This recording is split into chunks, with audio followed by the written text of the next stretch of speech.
د نن ټکي اسیا ګرانو مینوالو السلام علیکم ورحمت الله وبرکاتو. دا وخت زموږ سره د سیاسي دفتر ویاند ښاغلی محمد سهیل شاهین ناست دی. غواړو چې د ده سره په لنډه توګه مرکه وکړو.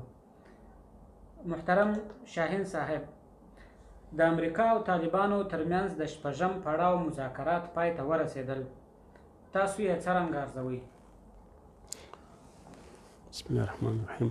نحمده ونصلي علی رسوله الکریم. اما بعد، لومړی مننه له تاسې نه چې موږ ته دا فرصت راکړه چې تاسې سره مرکه وکړو او د افغانستان مسلمان او مجاهد ولس او د نورې نړۍ مسلمانانو او ولسونو ته د شپږم پړاو د خبرو په باره کې چې دلته مذاکرات امریکایي ټیم سره وشول د هغو په باره کې معلومات ورکړو.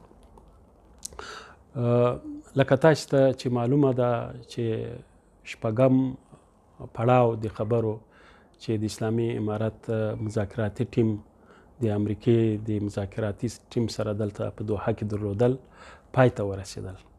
دا پړاو مثبت او تعمیري و.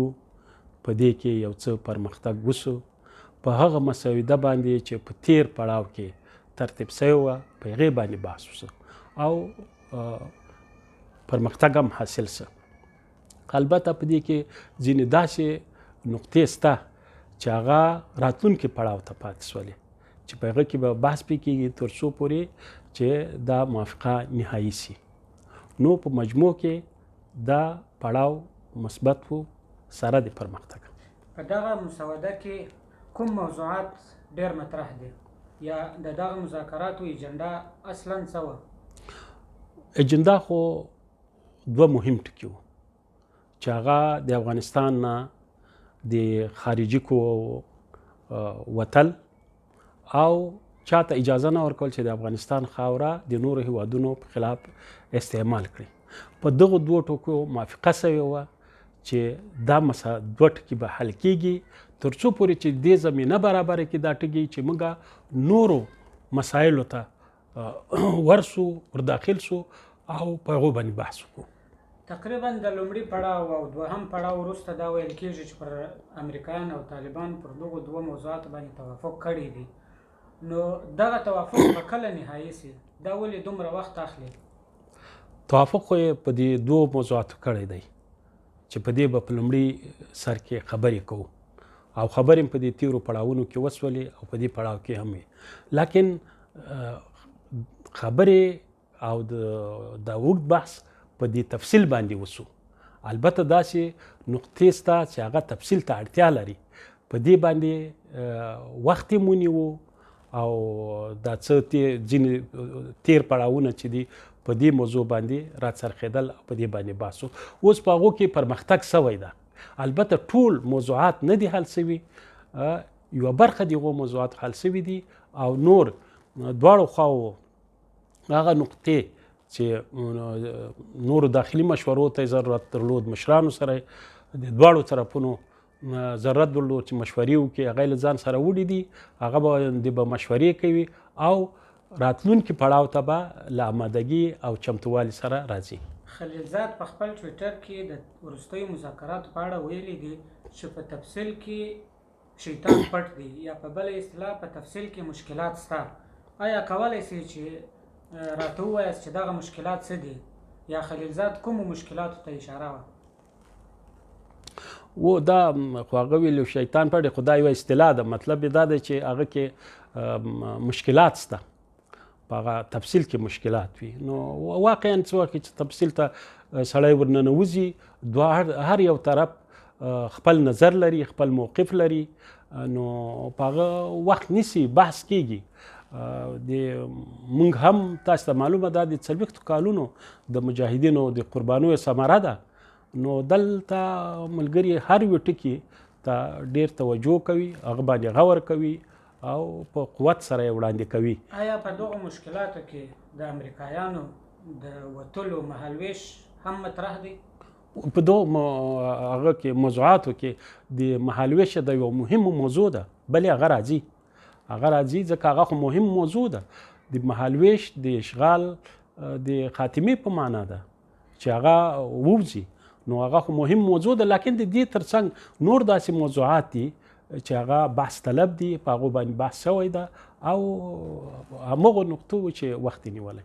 د وروستیو مذاکراتو په جریان کې ځینو رسنیو ویله چې مشکل د امریکایانو او طالبانو ترمنځ په اوس وخت کې د افغانستان اسلامي امارت پر نامه باندې دی.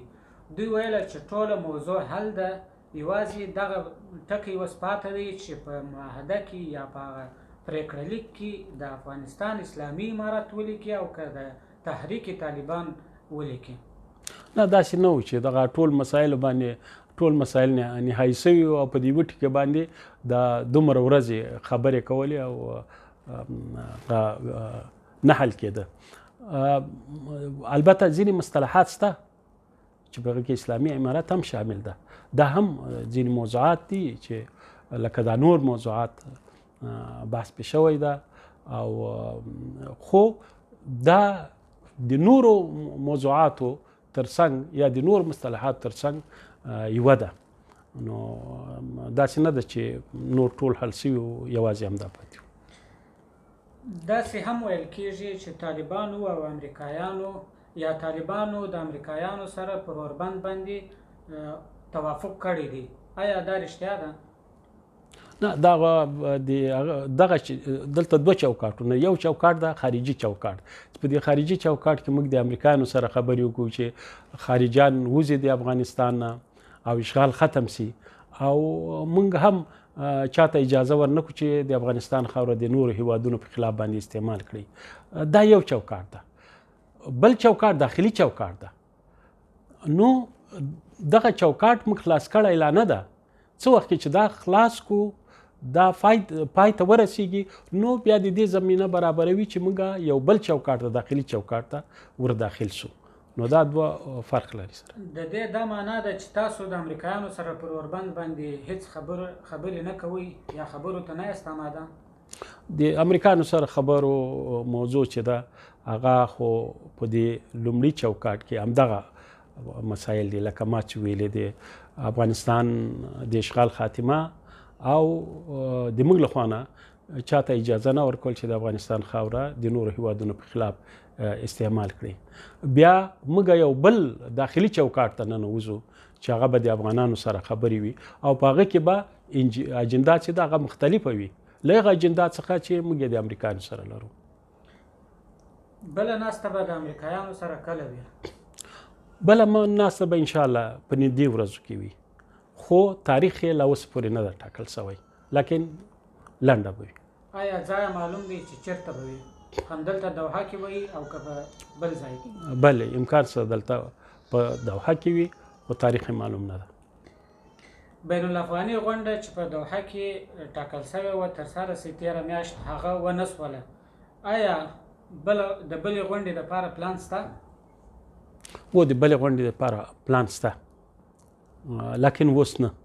اوس خو موږ د امریکایي لوري سره مذاکراتو باندې اخته یو. هلکه ما تاسو ته مخکې عرض وکړه چې هغه یو ځان ته یو چوکاټ ته یا خارجي بعد د مسلې په هغه باندې لګیا یو او موږ غواړو چې دا پای ته ورسیږي، نهایي سي او ولس ته یې دا وښیو چې دا نهایي سو.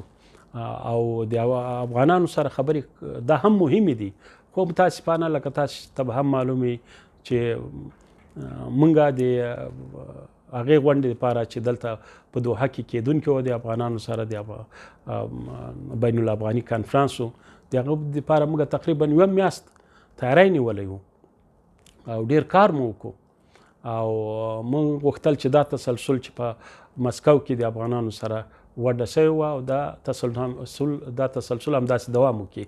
خو متاسفانه په هغه کې ډېر خنډونه قصدن واچول سول تر څو پورې چې هغه غونډه لغوه سوله. خو بیا هم موږ غواړو چې په آینده کې دا غونډه ولرو، داسې نه چې دا غونډه به کاملا لغوه سوې ده. لرو به البته ځنډ کې راغلی ده، دا غونډه به موږ کوو ځنډ کې راغلی ده. که بیرته د امریکایانو سره مذاکراتو ته راوګرځو، آیا په راتلونکې ناسته کې چې تاسو وایاست په نږدې راتلونکي کې به ترسره سي د څه پرمختګ امکان شته؟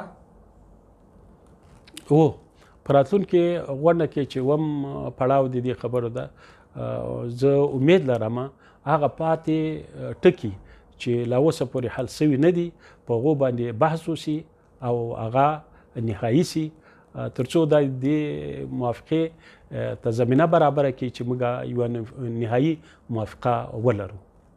ډیره مننه محترم محمد سهیل شاهین صاحب چې موږ ته مو وخت راکړ او مرکه مو راسره وکړه. ډیره مننه له تاسې نه هم.